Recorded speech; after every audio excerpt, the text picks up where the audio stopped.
I'm going to be reading some poems from a publication called Weird Tales. The first is called Witches on the Heath by Leah Boyding Drake.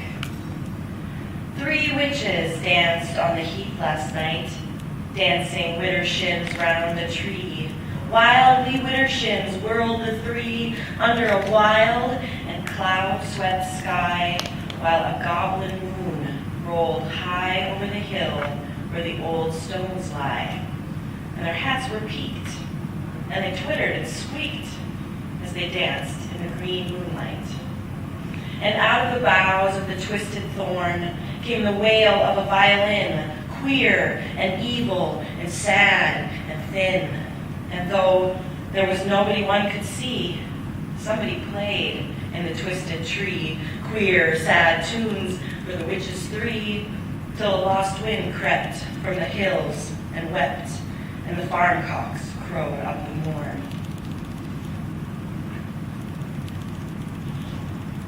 Under the Moon by Eugene C. Dolson. In the hours of sunlight, ghosts are lazy. They hide in caverns and sleep by day. When the moon's at full and the winds are crazy, oh, then is the time ghosts have their way. In the woods tonight are 1,000 devils. The trees are rocking with all their might, and the sprites and the goblins hold their revels under the moon this windy night.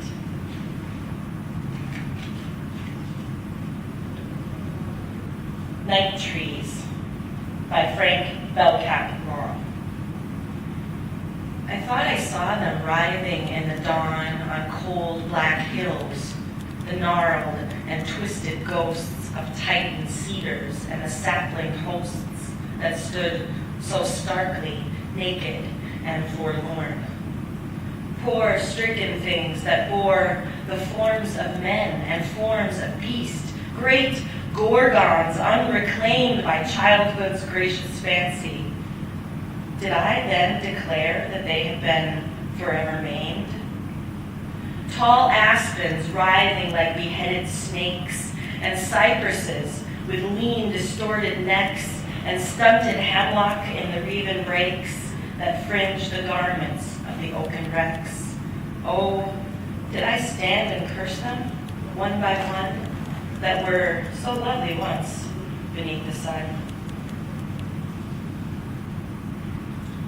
Incubus by August W. Derleth. She said, a creeping, crawling thing had lain each night under the counterpane. They said it could not be, it only seemed to be. She had but dreamed. She said, sometimes at night she felt its breath fetid, like the breath of death.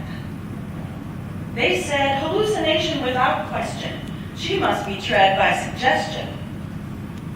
They wore her nerves down by suggestion for hallucination without question, and were amazed one day to find her dead with marks upon the pillow and the bed, as if some creeping, crawling thing had lain all night beside her on the counterpane.